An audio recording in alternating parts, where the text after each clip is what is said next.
It's aviation's final frontier. Cowboy pilots who deliver small, used aircraft. Ooh, man, that is weird. Across distances they were never meant to fly.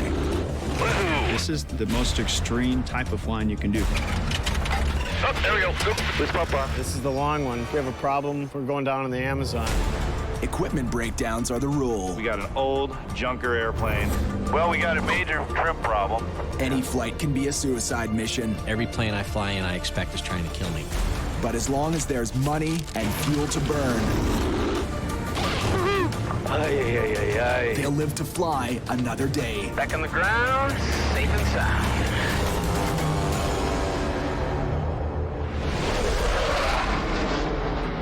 At a remote airport in Utah, two pilots are grounded and going nowhere for the third time this week. Well, I'm pissed, man. I'm getting so bored. Somebody tell me what the heck? Every flight, we've got a problem. They just had to cancel another test flight of this Piper Cheyenne. One of its propellers was spinning backwards. That helps slow the plane down on landing. Well, obviously, we don't want something slowing the plane down when we're in flight. No amount of training can save the day on certain failures. And we have an unsafe propeller condition, period. It's a no-fly item. Pete Zaccanino knows what he's talking about. Gloves, helmet, oxygen. He's a test pilot who races high-performance jets for fun.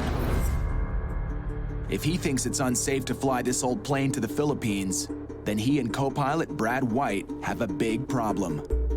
I can't even spit it out because I'm like, whatever. Yeah, this is when we start laughing. We went through anger, frustration, It's like the pissed off, and then you resolve yourself resolve yourself to humor. We're totally man. It's no laughing matter for their boss. Corey Benson's arrived to check out the problem plane for himself. Hey, Brad, did you turn on these? Oh, yeah. He's already losing money on this contract, and now he has to persuade the new owner in the Philippines to pay for all the repairs. This flight is probably the most dangerous and challenging flight out of all the ones that we've done. This plane continues to give us new obstacles. I mean, everything is breaking on this plane. The 32-year-old Cheyenne is what pilots call a hangar queen, a plane with low flight time, creaky parts, and leaky seals. 3 failed test flights have proved what a lemon she really is. First, Brad couldn't get her nose up on takeoff. That could be a showstopper. Then she started leaking fuel. And it's coming into these drain holes in the bottom of the fuselage. Huge fire hazard. Then she just plain froze up. We got ice all over this windscreen and it sucks. I can't see anything. Nothing. I have zero confidence in this aircraft right now. Yeah. I will not fly this at night. I will not fly this in the weather. I will not fly this into ice right now, period. I'm pretty much on board with that. But icy weather's exactly what they're heading for. They fly north from Heber City to Alaska, then a frigid crossing to northern Russia before they cut south to the Philippines. The mechanic tackles the latest problem, the mystery of the reversing propeller. Turns out the part that stops the propeller from spinning backwards is way past its best before date. This brush runs inside that channel right there. Yeah. The brush that's installed in here, which is part of activating the beta system, is actually worn to 25 thousandths. And the maximum limit is 10 thousandths, so it's over twice the wear limit. Because if you would have been flying and it went off, by the time you would have landed, It would have chewed up we that would have brass. to pull off the entire propeller. We stopped and we saved this just in time. And it makes you wonder what else hasn't been checked on this thing.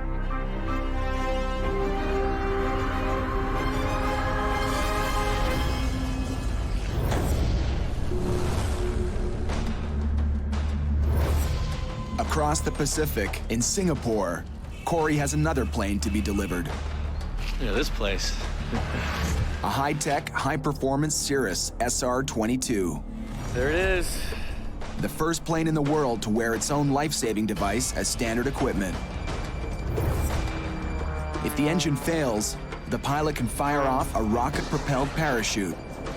It'll save the pilot, but the rocket usually totals the plane. So on this model, where does the parachute come out of? Physically fires out of the side of the aircraft. Pilot Stu Sprung knows this plane well. All the engine gauges are on the computer screen, so if you're unfamiliar with the avionics of the system, you couldn't effectively fly this plane. You wouldn't even be able to look at the engine gauges because there aren't any. But his partner, Kerry McCauley, has much more flying experience. On their earlier flights, Kerry was always captain, and Stu was his green co-pilot. 70. Whoa! I got it. A little heavy. Your nose down. Gear coming up. Nose down, nose down, nose down. The question is, who'll be captain on this trip? Well, I just assumed I'd be captain again. I think that was the general assumption. You have more experience than I do, and that counts for something. But this is a technologically advanced aircraft. There's all kinds of weird little nuances with it, including the emergency procedures and the use of the parachute. So what you're telling me is you'd like to be captain on this trip? Well, you're the guy with all the Cirrus time. We'll give you the reins on this one. See how you do. It's like, all right, you're the captain on this one. I'll be your second in command. You tell me what to do. Let's see how you do as captain. But I'll be able to handle it. I can take orders, sorta. Time to test fly the Cirrus and the new pecking order. Hold here. Papa, hold here. You are clear for takeoff. thank you. Well, so far so good. Nothing's falling off the airplane that I can see. Well, everything seems to be working good on this thing.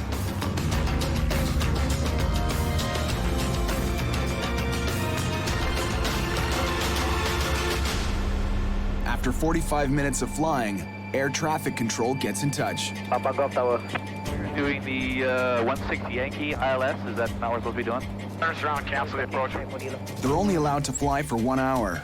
Then the military takes over the airspace. Turns around, cancel the approach. We got to hold on 1 second. Oh, dude, around. Hold on 1 second. Let me just answer. We're 10 miles from BJR. Dude. Turn us around. If we don't get back in 20 minutes. We're going to get back. Trust me. We're there. All right? And tower from 158 Papa Golf. If we don't get back on the ground in 20 minutes, that means we'll have to land someplace else and incur thousands of dollars in landing fees. Right now at this speed, we've got 8 minutes to spare. Pedal to the metal it is. We're down to 6 minutes. It's gonna be close. Hope these guys don't screw around.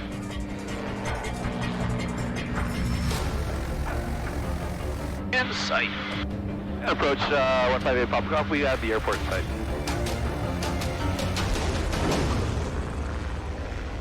Four minutes to spare. Looks like it's going to be tough for Kerry to give up control. And this will be one very long mission. From Singapore, the Cirrus will go literally halfway around the world to its destination in Ohio. 20,000 kilometers and 15 time zones. This is an epic journey. So which makes me just a little bit leery about letting Stu be captain. You know, I'm hoping he's gonna make all the right choices. Hey Corey, it's Kerry. Kerry, what's going on? We got the Cirrus all checked out. We'll be on our way tomorrow. I think that's great. You know, just work together and have a safe trip. Sounds good. I hope being captain doesn't go to his head, but I think he'll do all right. Just keep your hands off the controls when he's landing. I'll try my damnedest.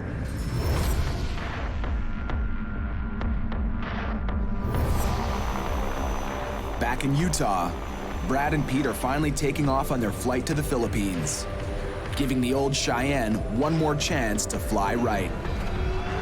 Hey, we're on our way and things are going well. We are moving. That's beautiful. I have a positive feeling. Stay to the right half of the canyons. Right. Standard mountain pass clearance issues.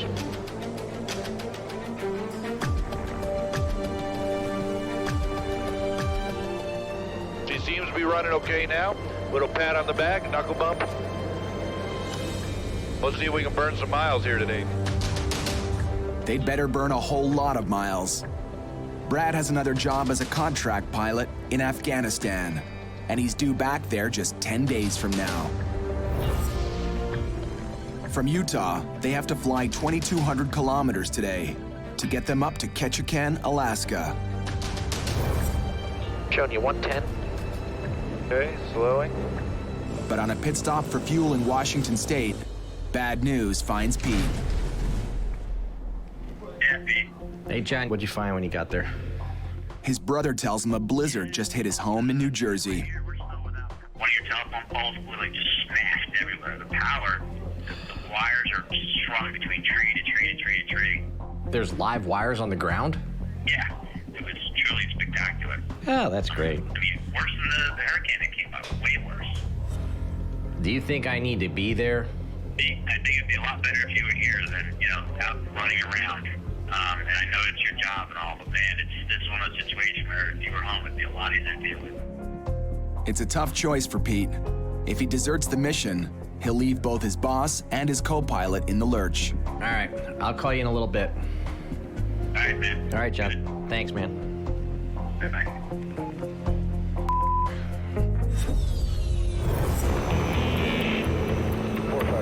Rotate.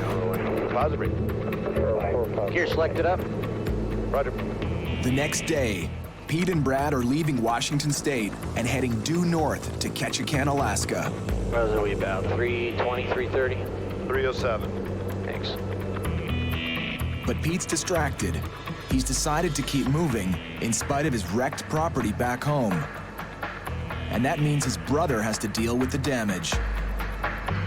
He called it Tree Armageddon. I said, that's terrific. Are you serious? Yeah, it's a nice property. It was, at least. He says, my property looks like a battle zone. Nice. So he's trying to manage it. If I have to, I'll go home from Anchorage. So you might actually pop smoke out of Anchorage and strand me with this thing. Chance of direct Alpha November. Damn it. Tell him we gotta go back to Bellingham. Why? We did not do the APIS. I'm gonna have you over to the center. APIS is a flight document that's essential for pilots who leave the U.S. for a foreign country. We gotta go back to Bellingham. This could mean a $5,000 fine. 800 Echo Bravo. We'd like to return Bellingham. Are you declaring an emergency? That's a negative. No problems on board. 800 Echo Bravo, thank you. Pete turns back, but he's forgotten. They don't need the APIS because they're flying over Canada and landing in Alaska, a U.S. state. Damn it. Pete turns the plane around yet again. You all right, big dog? Nah, I'm not. I'm, pretty pissed off right now.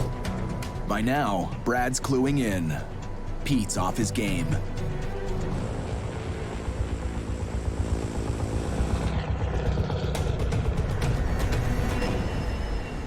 Pete's not the only one with thoughts elsewhere. The hangar queen is keeping Brad from the real queen in his life. His girlfriend Monica in Colombia, where he lives now. ¿Cómo estás, baby? Bien, mi amor, ¿y tú? Muy bien, pero tengo noticias es posible malas. ¿Qué pasó? Hay muchos problemas con el avión. Estamos como 4 o 5 días tardando. No sé. Yo no puedo estar más tiempo sin ti. I miss you. Ok, baby. Yo a ti te amo y hablamos mañana, ¿ok? Okay. Bye bye. Oh, I'm just talking to my girl back home in Colombia, and we're kind of, I'm kind of breaking the bad news to her that the plane's busted and we're totally behind schedule, and I have my own personal deadline. Brad's return to Afghanistan is coming up fast. I gave her a kiss on the cheek and was like, I'll see you in 10 days. And now it's starting to look like 3 months. So I'm getting pretty nervous about it. 12,000 kilometers away, Stu has piloted the Cirrus like a pro so far. Put the heading on it. Heading is 348. He and Kerry left Singapore this morning, and now they're about to pit stop in Chiang Mai in northern Thailand. Chiang Mai, baby. They're headed for a few hours of R&R. Hello. How are you? Here on the ground, Kerry gets to be captain again. We're gonna go take a tuk-tuk ride, see what we got going on.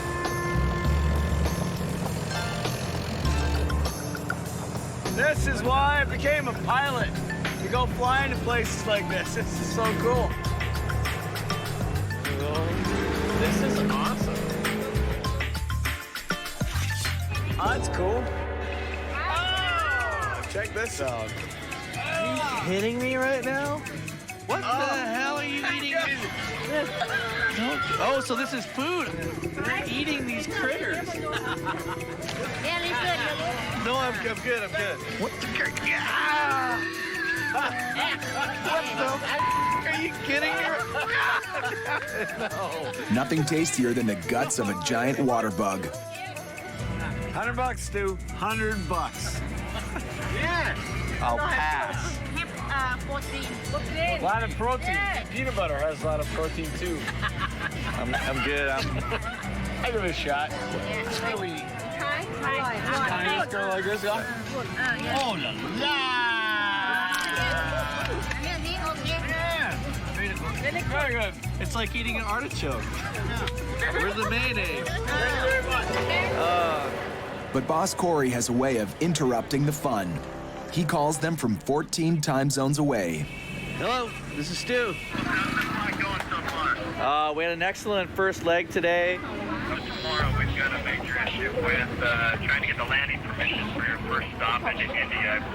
You guys are pretty much stuck to there's nothing we can do. We're staying here for a full day. Oh, man. All right, well, thanks for the call. We appreciate it, and hope to talk to you soon. All right, guys. Have a safe flight. Thanks, Corey. All right, bye-bye. It's not the first time Corey's had trouble dealing with a foreign bureaucracy. And guess who hates to wait? Pretty frustrated right now. I mean, we've got 13,000 miles to cover. I'm ready to go. We finally we're moving, and now we're stopped again, so. 1,300 kilometers south of the Arctic Circle, it's been raining all night. Pete and Brad are leaving Ketchikan, Alaska, and heading further north to Anchorage. Well, it's gonna be more bumpy. We're gonna be getting thrashed. Yeah, it's going to be bumpy. If it gets crazy, certainly help me out. Airspeed's at 90. There's 100. Positive rate. Gear up.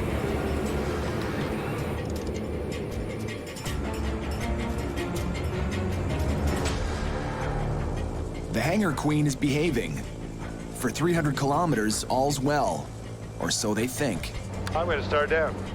Do it, man. Let's get out of this junk. We've been in the clag all day. And you're climbing. I know. I don't get it.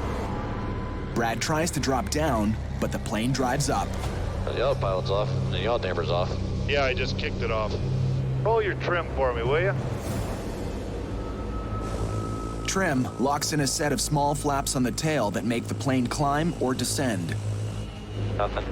How about the other way? Trying both ways. Nothing. I got nothing, too. Duck? Feels it. I wonder if it's iced up. That's what I'm wondering, too. If the trim is frozen, dropping altitude for a landing is going to be a real fight.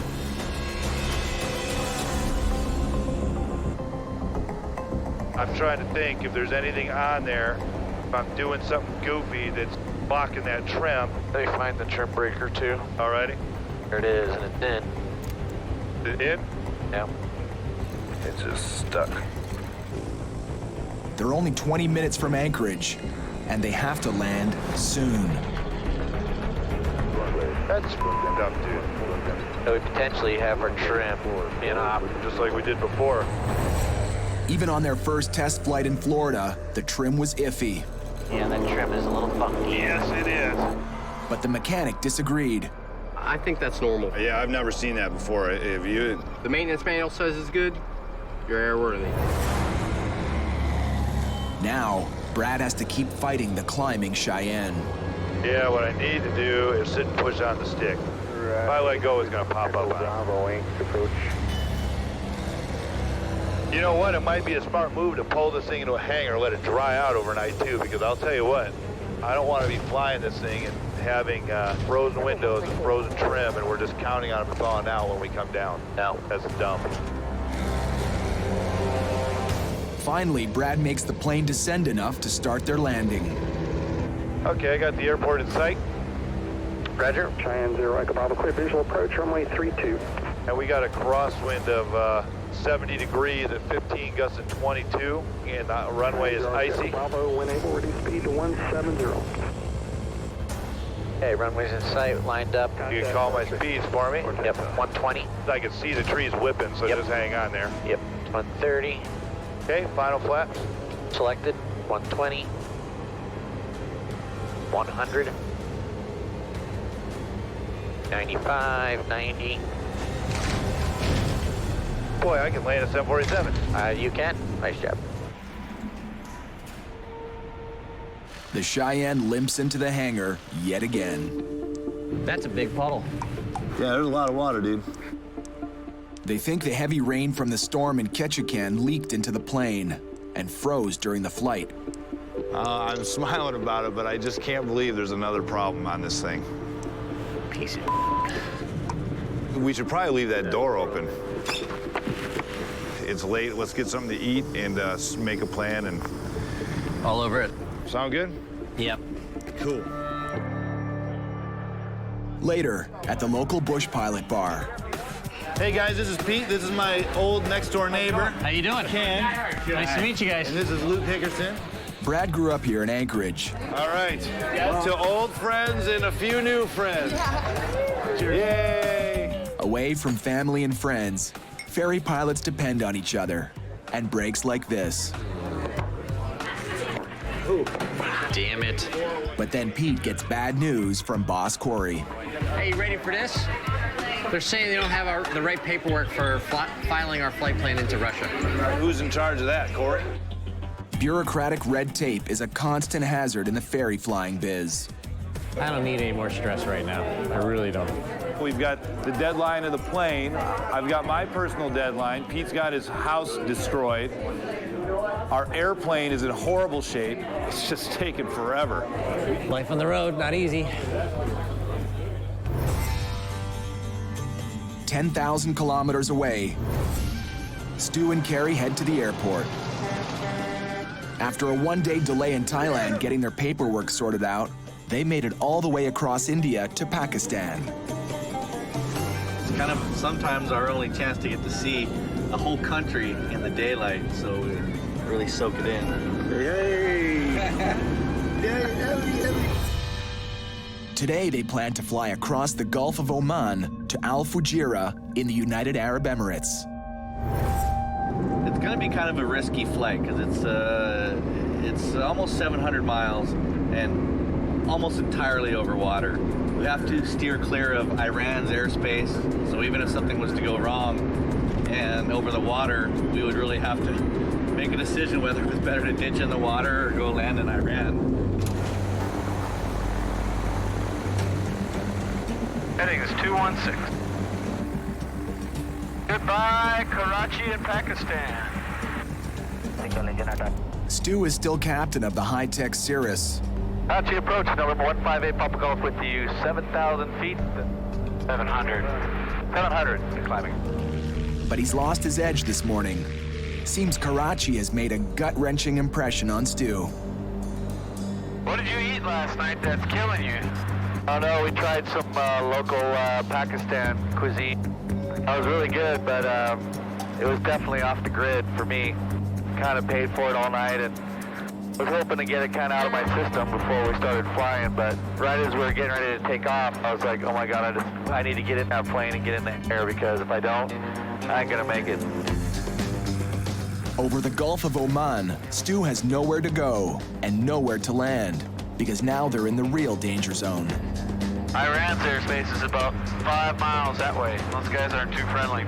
Oh, tell you what though, the way I feel right now, if I was the closest bathroom, I'd take it. I don't know a worse situation than being in a small aircraft for 5 hours with Iran Next to you is the closest land without any bathroom, with a severe stomach problem. It's the worst torture I can imagine. How you holding up there, boss? 4.5 hours of the most torturous flying I've ever had to do. Yeah, I suppose if it was a real rocket day, it could be a little more uncomfortable.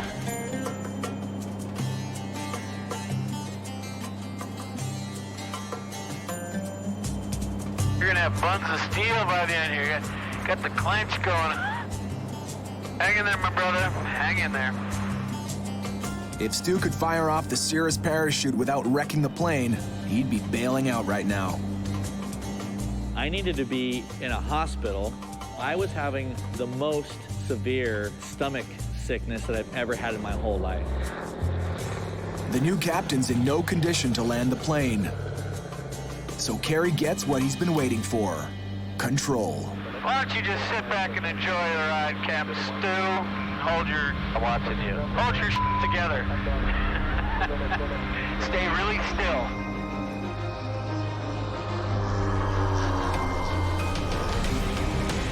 This will be Kerry's first shot at landing the Cirrus. Well, flaps. Take a long time to slow down because the wings are so small. So you really got to start scrubbing speed early.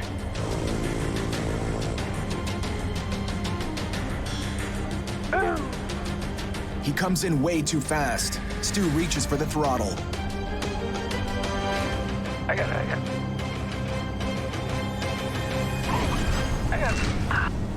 Got it. They're down, but Stu's agony isn't over. Easy. Don't say easy to be. You're the one with the hand on the throttle.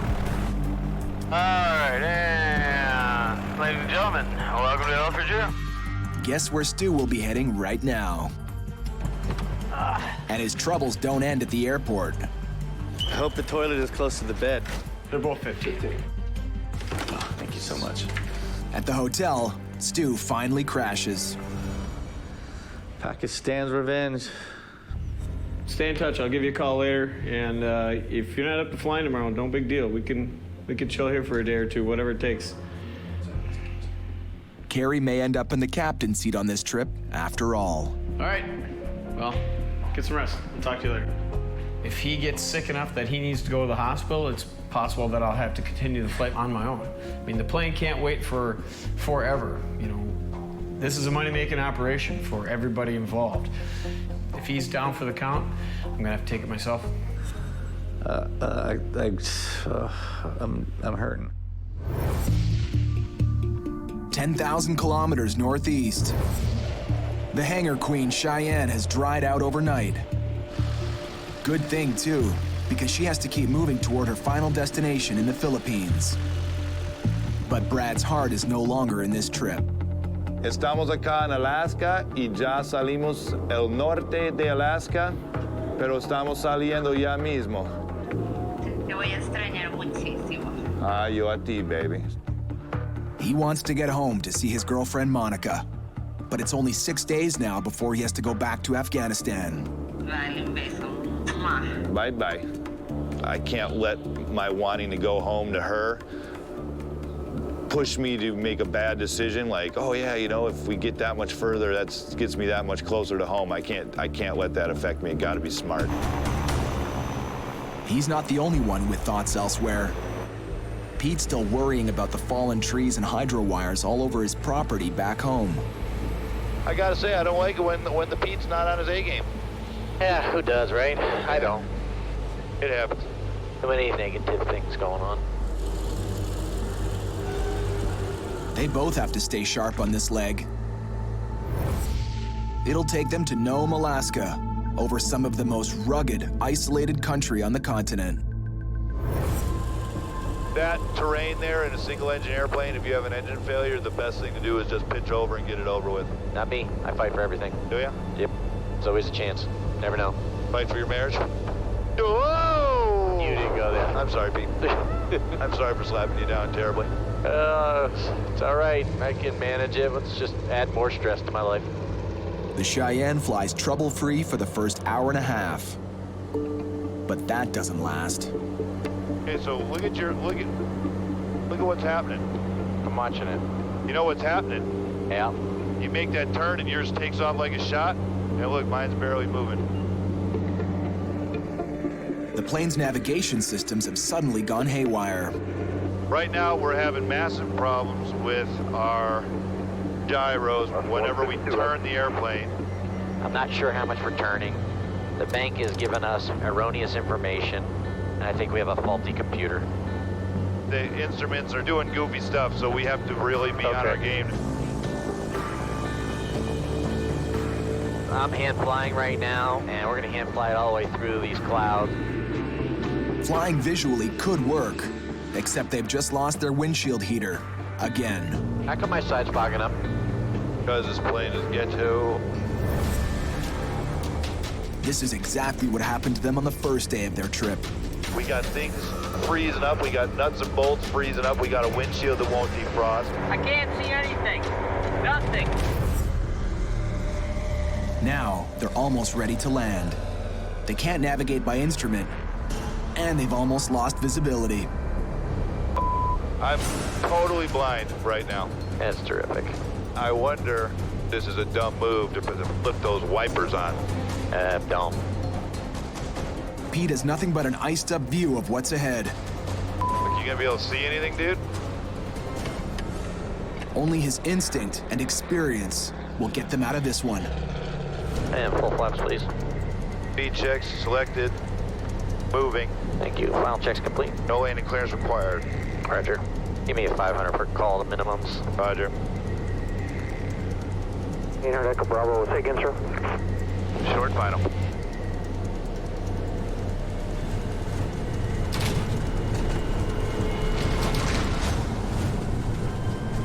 They've made it, but their faith in the old plane has hit a new low. What a crock of Unbelievable. What a heap of garbage. I can't believe this, dude. More and more problems. It was lovely to be on the approach, and I couldn't see out my windscreen. Pete and Brad have a broken windshield heater and a long list of instrument problems that need to be fixed fast. In that scenario, that's how people die, is that scenario right there. Yep. If you passed out, I would have been unable to land. Yeah, it's just stupid. But at least we're broke here in the U.S. That would be insanity if we broke down in Russia. They need a mechanic who understands the plane's 32-year-old systems. But they're most likely out of luck here in Nome. We need to start briefing up Corey. Seriously? This has to be fixed. Corey. Yeah, I don't just need avionics. We hopefully can find someone that knows this system. So we might have to pull somebody out of retirement or the nursing home that's old enough to have worked on this. But I don't know what else to do other than head back to Anchorage for proper repairs and hopefully find somebody there. All right. Well, do what you need to do. Good luck, guys. Okay, thanks. It's really gonna extend this trip. They backtrack to Anchorage in search of a mechanic. Flying the Cheyenne is risky, but better over Alaska than the middle of the ocean. Disappointment's one way to look at it. I look at it as a complete waste of time. We're going back to Anchorage. We're going backwards. We're going back. Back.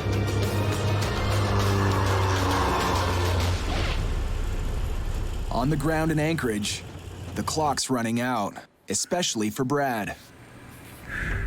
I just got an email from my boss in Afghanistan, and I had begged and pleaded for some extra time, and they just said no, that I absolutely have to be back on the day as originally planned. So in a nutshell, my trip is over. So that's the end of the game. What's up, dude? Hey, did you get the weather printed out and all that? Yeah, I got everything. Cool. But I also got to talk to you about something.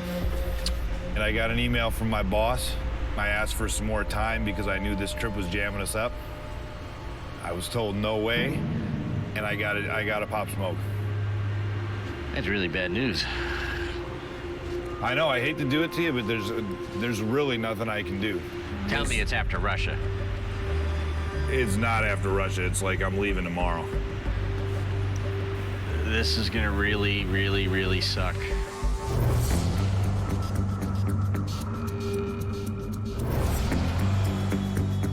During yesterday's flight, a stomach bug hit Stu with a vengeance. Hope we're making the right decision here. He's decided to push on with the trip today. So what's the longest you've gone? Or I should say, what's the longest you haven't gone so far? Maybe 15 minutes. So can you quintuple that? But he's having a tough time holding it together. I'm not sure this is such a good idea. Dude, you're killing me. Here goes nothing. I hope.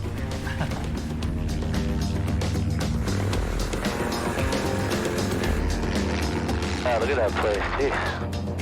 Whole different terrain, civilization, layout. Yeah, no doubt. So did you take any unusual precautions? I have full confidence I can get to Kuwait.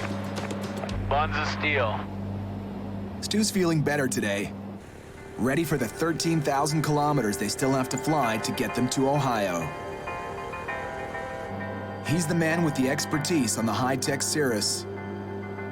And Kerry can't resist teasing him about it. You're not hand flying this? Of course I'm always hand flying. I see my hands on it. You autopilot boys. You don't get a good climb with autopilot. You gotta be smooth, man. You're fighting.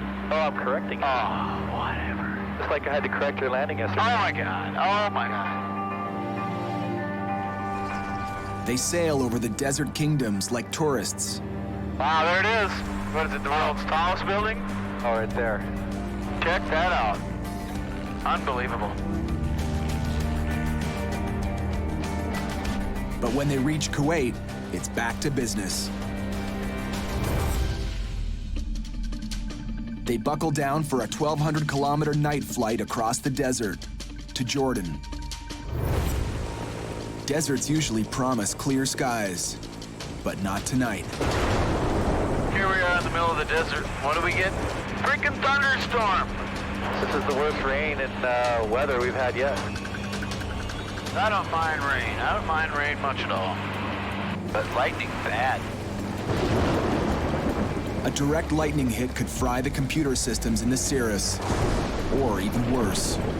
Man, only we can find thunderstorms in the desert.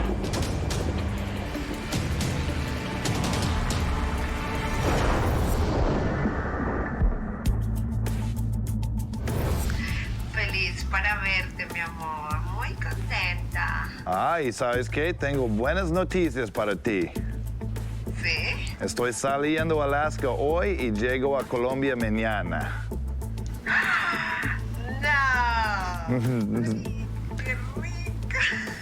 Sí. I love you, and I'll see you tomorrow, okay? You'll come to the airport?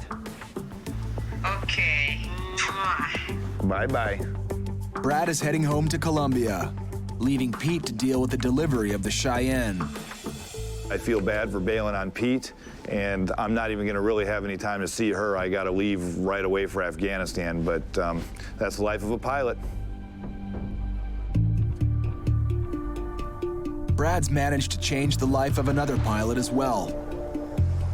Into the breach comes Randy McGeehee. He had to hop on a plane last night and fly 3,600 kilometers north to take Brad's place. Yesterday I was in sunny California, actually at the beach with my kids, and now here I am in looks like about 1.5 feet of snow, about ready to cross into Russia at the worst time of year to fly over there. Hey fellas, nice to meet you. Good to meet you, Randy. Good to know Heard you. good things about you. Yeah, thanks. I'm looking forward to flying with you. Who do I have to thank for this lovely little vacation I get to go on here? A piece of machinery called the Cheyenne 2. She's been a handful, lots of problems. You know when you go to the avionics shop and you see all these old radios and stuff, you think about the old days of flying? That's what that dash reminds me of. What a piece of crap, huh? Yeah, you got to be on your toes. But the hangar queen isn't Brad's problem anymore. He's heading home to his girlfriend. They're stuck with the lemon Cheyenne. See you on the flip side. See you, bro. See you, man. Safe trip. See you guys later.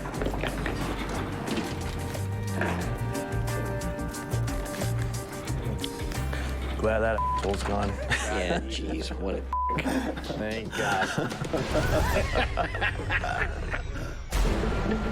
2 days later, after all the repairs, the Cheyenne is still acting up. This thing sucks. Yep, put it back into the barn. What is wrong with you, airplane?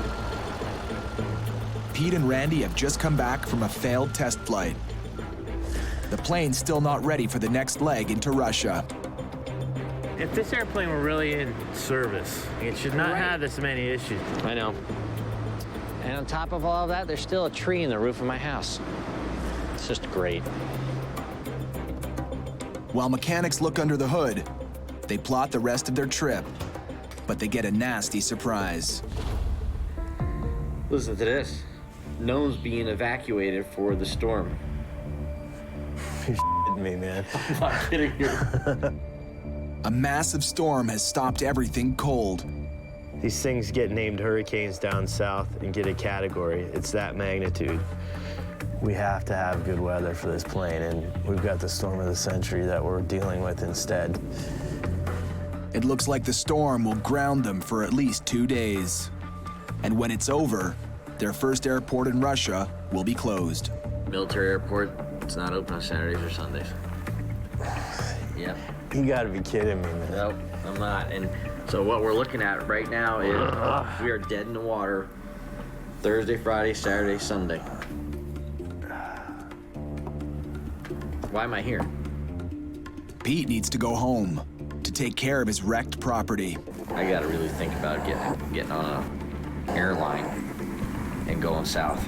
Or it's not like we can do anything anyways, you know?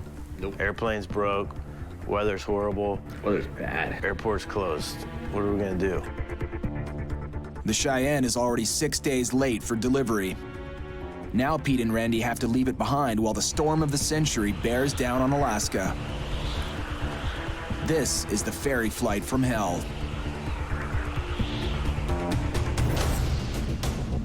10,000 kilometers from Anchorage. Yeah, me no likey the lightning. Me and lightning, we got a history. Kerry and Stu are crossing the Arabian desert from Kuwait to Amman in a lightning storm. So I got hit by lightning once, and I was reading my book, listening to my Walkman, having a good thing, and boom! I just, holy it hit the prop, and it was really loud. It was a big Christmas tree wreath of fire around the prop thing. You know, and I'm sitting there, I'm a flying gas tank. I'm like, okay, why am I not dead? And like, everything's still working, and the radios are still on, and holy a lot more popping up here. It's kind of an even line. It's just a line of thunderstorms out in front of us. Stu tries to find an escape route away from the lightning. No, did you just go left? Just a little bit. Because I just saw one on the other side of it. I would go just to the right of it. No sense chasing him around. Let's wait till we get a little closer and see what we get. You couldn't be more vulnerable than to be flying at 8,000 feet, because one of those bolts of lightning can come through the aircraft and fry the avionics. Both pilots are really starting to regret their decision to make this desert leg tonight.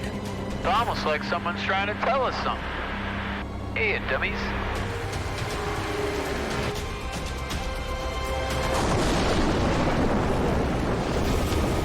Next time on Dangerous Flights. Just too cold. I mean, we're minus 45 degrees at altitude here. Randy and Corey go into a Russian deep freeze. So hard to move right now. I'm a little worried. And risk hypothermia. Holy my feet are numb and hurt. Easy. You're going down 1,000 feet a minute. And Kerry totally loses it with Stu.